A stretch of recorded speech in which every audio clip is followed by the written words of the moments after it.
Why do you give everything you have, yet still feel like you are nothing?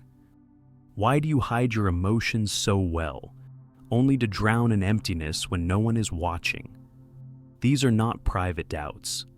They are the unspoken chorus of our time, whispers pressed into the silence of long nights, buried beneath endless work, disguised beneath the mask of control. We live in a world where exhaustion is worn like a badge, where anxiety is normalized, where depression and addiction ripple through families, workplaces, entire societies. Some look at these wounds and believe they are born in the present moment, caused by stress, by overwork, by the pressures of modern life. But what if the roots are older? What if the real story began decades earlier, in the fragile soil of childhood? This is where the work of Dr. Gabor Maté enters like a lantern in the dark, a Hungarian-Canadian physician. He has spent decades walking beside those whose lives are marked by trauma and addiction.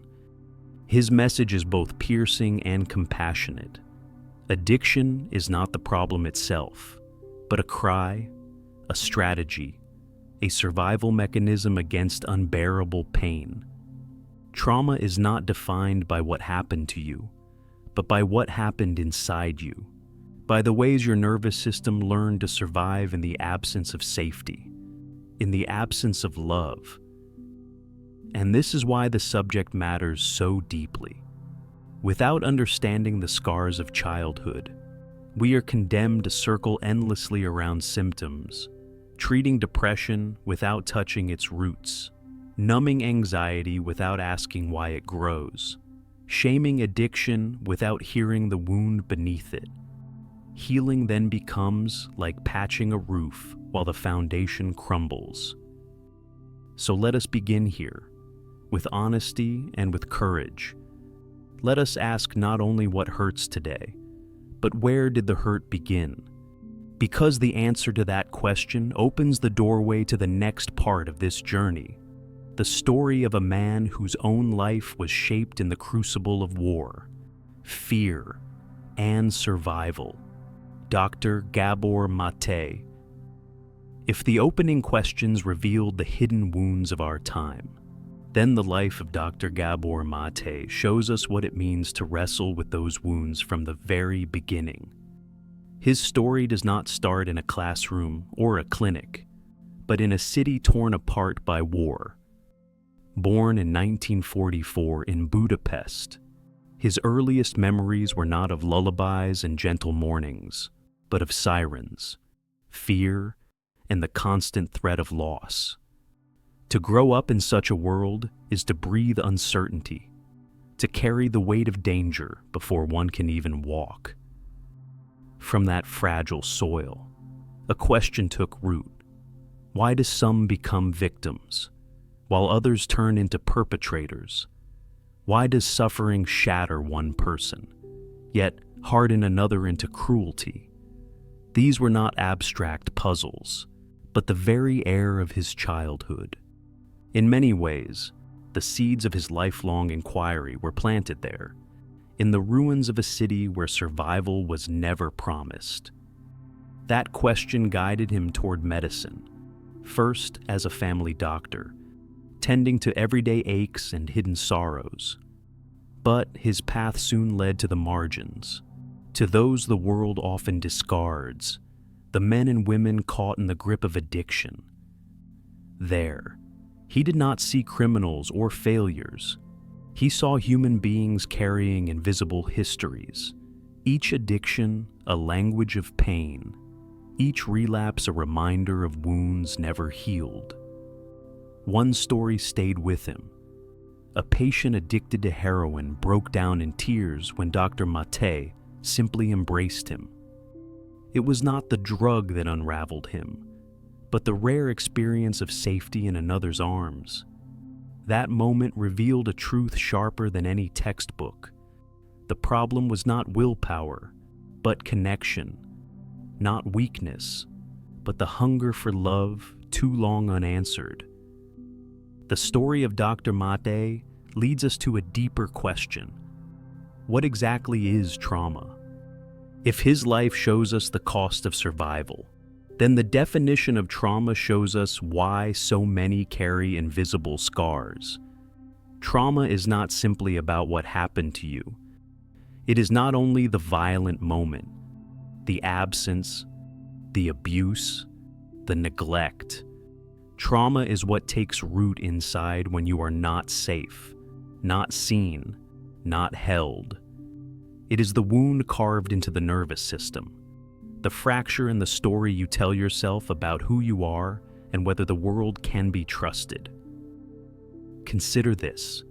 2 children may live through the same event, yet one emerges relatively whole, while the other shuts down, hardens, disappears. Why? Because trauma is not the event itself. It is the imprint the event leaves on body and mind. It is silence where there should have been comfort, fear where there should have been trust, loneliness where there should have been love. Modern science has given language to what many survivors have always known. The Adverse Childhood Experiences Study, known as ACEs, uncovered a startling pattern. The more negative experiences a child endures, abuse, neglect, domestic violence, parental addiction, the higher the risk of illness later in life. Heart disease, autoimmune disorders, depression, anxiety, addiction, all linked, all connected. The body remembers what the mind tries to bury. Trauma shapes the brain itself. It wires the nervous system to stay on guard, scanning for threat. It weakens the ability to regulate emotion, to trust relationships, to feel at home in one's own skin. It reshapes identity, teaching not who we truly are, but who we must pretend to be in order to survive. Picture a child in a violent household. To keep peace, they learn to stay quiet, never speak their truth. Silence becomes their shield. Years later, as an adult, they are praised for being agreeable, avoiding conflict, always putting others first. But inside, they are restless, disconnected, unable to voice their needs. What once kept them safe now becomes their prison. This is the paradox of trauma. The strategies that once saved us can also suffocate us. The walls built for survival become the cages of adulthood. Unless we recognize these hidden patterns, we will go on mistaking our wounds for our identity. To understand trauma is to take the first step toward healing. It is to see that the emptiness is not weakness, but evidence of a wound left untended.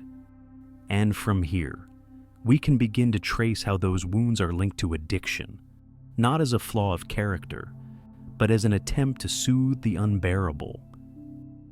From the understanding of trauma, the next step becomes clear: to see addiction not as the root of the problem, but as the branch growing from deeper soil. This is where Dr. Maté's voice is sharpest, where his challenge to society is both uncomfortable and liberating. He insists that addiction is not a failure of morality, not a lack of willpower, not even the disease itself. It is, rather, a strategy to numb, to soothe, to survive unbearable pain. But what do we mean by addiction? It is not limited to the heroin user under a bridge or the alcoholic on the street corner. Addiction wears many masks.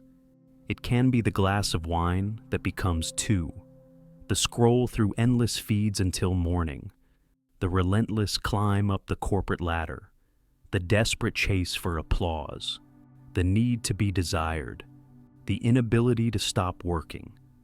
Substances, screens, sex, success, different forms, same pattern. Each provides temporary relief, but each leaves the wound unhealed.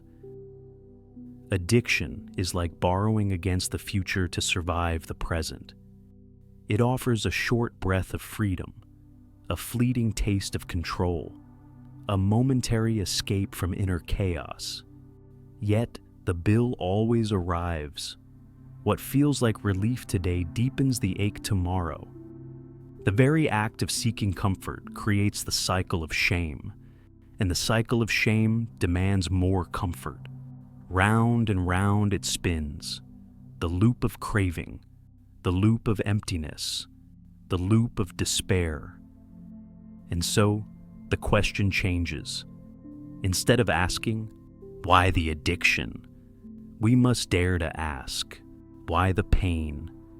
Instead of shaming the behavior, we must listen to the wound beneath it. Every compulsion is a clue. Every relapse is a message.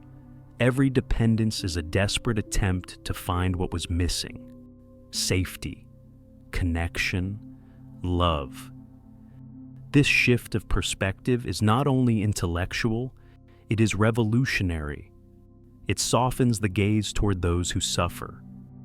It invites us to see ourselves not as broken, but as ingenious, creatures who found ways, however costly, to endure what once felt unbearable. To recognize addiction as a strategy is to open the door to compassion. And compassion is the soil where true healing can begin. From here, we are led to an even more sobering truth: the long shadows trauma casts, not only over moments of crisis, but over the entire arc of a life. If addiction is the strategy, then the wounds of childhood are the soil from which it grows. Trauma does not simply disappear once childhood is over. It weaves itself into the fabric of adulthood, shaping health, relationships, even the very sense of self. What begins as survival in one season of life becomes limitation in another. The body remembers, the mind remembers, and the heart remembers. Studies now confirm what lived experience has whispered for decades. Adverse childhood experiences increase the risk of depression, anxiety, immune disorders, ADHD, and chronic illness. The more trauma accumulates, the greater the likelihood of both mental and physical struggles later on. The body, designed to carry us through storms, begins to wear down when the storm never ends. It is as if the nervous system is wired to keep sounding the alarm, long after the danger has passed. Biology tells its own story. Stress hormones like cortisol, if present during pregnancy or early childhood, shape the developing brain. A child who grows up in an environment of fear or neglect does not simply outgrow it. Their nervous system learns vigilance instead of calm, hyper-alertness instead of rest. Neural pathways become trained in survival, not in connection, and what is rehearsed becomes permanent. The brain adapts to protect, even if it means sacrificing peace. Yet trauma is not only a personal inheritance, it is also cultural. We live in societies that prize productivity over presence, competition over community, efficiency over empathy. We are encouraged to keep running, to keep producing, to measure our value by output. But what happens when this cultural message collides with unhealed wounds? The cycle repeats. People push themselves beyond exhaustion, not because they are greedy for success, but because they are desperate for worth. Think of the child who learned to stay quiet, to please, to excel in order to survive. That child grows into the adult who is endlessly reliable, who overworks, who collects achievements like armor. On the outside, they are admired, disciplined, hardworking, successful. But inside, they are weary, brittle, unseen. The good child becomes the burned-out adult, still trying to earn the love that should have been unconditional. This is the hidden cost of trauma. It narrows our choices. It reshapes our health. It distorts our relationships. And unless we name it, we mistake exhaustion for identity, disease for destiny, achievement for value. But to see this clearly is not to despair. It is the beginning of hope. For only by understanding the depth of the wound can we begin to imagine the possibility of healing, a possibility that Dr. Maté insists is within reach.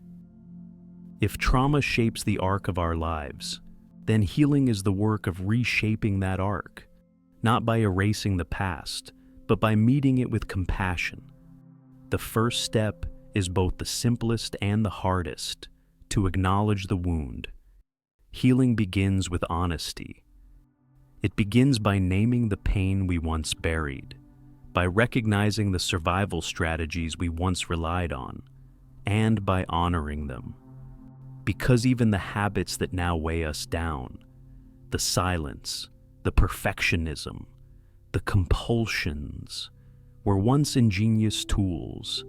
They protected us when nothing else could. To look at them not with shame, but with gratitude, is to soften the ground for change. Yet acknowledgement alone is not enough. The question becomes, how do we move from survival to healing? How do we transform scars into wisdom? The pathways are many, and no single method fits all. Healing is not a straight road, but a weaving one, a journey that must be walked with patience, with guidance, and above all, with compassion. Talk therapy remains one of the most familiar approaches. Through conversation, whether in cognitive behavioral therapy, psychodynamic exploration, or trauma-informed counseling, we begin to unravel the stories we tell ourselves. We learn to see the patterns that once controlled us, to find language for what was unspeakable, to connect dots between past and present. Words, though fragile, can open doors that silence has kept locked. But trauma does not live only in memory. It also lives in the body. Somatic experiencing recognizes this truth, helping release the trapped energy of fear and freeze responses. A trembling hand, a sudden breath, a long-awaited cry. These are not signs of weakness, but signs of release. The body, once stuck in the moment of danger, learns again how to flow, how to return to safety. Other methods work by directly reprocessing memory. EMDR, or eye movement desensitization and reprocessing, guides the brain to reframe traumatic experiences, reducing the emotional charge they carry. What once felt unbearable becomes something that can be held, seen, and eventually integrated. In this way, trauma no longer dominates the nervous system like an unending storm. Mindfulness and meditation offer another path, the practice of being present, to sit with breath, to notice without judgment, to return again and again to this moment. Simple, yes, but radical. For those who grew up hyper-alert to danger, the present can feel unsafe. Meditation teaches that the present can also be sanctuary. And slowly, the nervous system learns, I am here, I am safe, I can rest. Even psychedelic-assisted therapies are being studied as doorways into healing. Substances like ayahuasca, psilocybin, or MDMA, when used in controlled, guided, and safe contexts, have shown promise in helping people revisit and reframe deep wounds. They are not a cure-all, not a shortcut, not without risk, but they reveal what is possible when compassion, neuroscience, and altered states meet in careful hands. Still, no technique alone is enough, because trauma often begins in disconnection. Healing requires connection. We do not mend in isolation. We mend in community, in safe relationships, in the presence of those who will not judge, who will not abandon, who can sit with our pain without turning away. To heal is to relearn trust, and trust is born only in relationship. And healing does not always demand grand gestures. Sometimes it begins with small, almost ordinary steps. Writing in a journal, not for perfection, but for honesty. Practicing the power of no, when every instinct says to please. Reaching out to one trusted friend and saying words once locked away. These acts may feel small, but they are seeds. Seeds of agency, seeds of connection, seeds of transformation. The path of healing is not about becoming someone new, but about remembering who we were before the wound. It is not about erasing the scars, but about living with them openly, letting them guide us rather than bind us. And in walking this path, we move closer to a truth Dr. Maté never tires of reminding us, that healing is possible, that compassion is stronger than shame, and that none of us are meant to walk this journey alone. Healing, in the end, is not about erasing what happened, but about reclaiming the meaning of it. Trauma is not the mark of weakness. It is the evidence of survival. Every scar tells a story of endurance, a story of adaptation, a story of how you made it through when the world felt unbearable. What if your wounds are not proof that you are broken, but proof that you are still here? What if your scars are not stains, but maps? Maps that can guide you toward compassion, wisdom, and strength. Human beings carry within them the astonishing ability to transform pain into insight, loss into empathy, struggle into courage. Again and again, history shows us that those who have suffered deeply often grow into those who understand deeply. And so, the invitation is simple, yet profound, to see yourself not as defective, but as unfinished, not as ruined, but as resilient, not as beyond repair, but as capable of renewal. If you recognize yourself in these stories, let this be a reminder. You are not damaged goods. You are not beyond hope. You are simply carrying wounds that have not yet been tended. And those wounds do not define you. They invite you to begin again. So, here is a gentle call to action. Share, if you wish, in the comments below, so we can create a space of honesty, safety, and community. Try one small act of courage. Write down something you once silenced as a child, and then tell yourself with clarity and tenderness, it was not my fault. And if this message resonates with you, stay connected. Follow this channel for more reflections on psychology, healing, and the human spirit.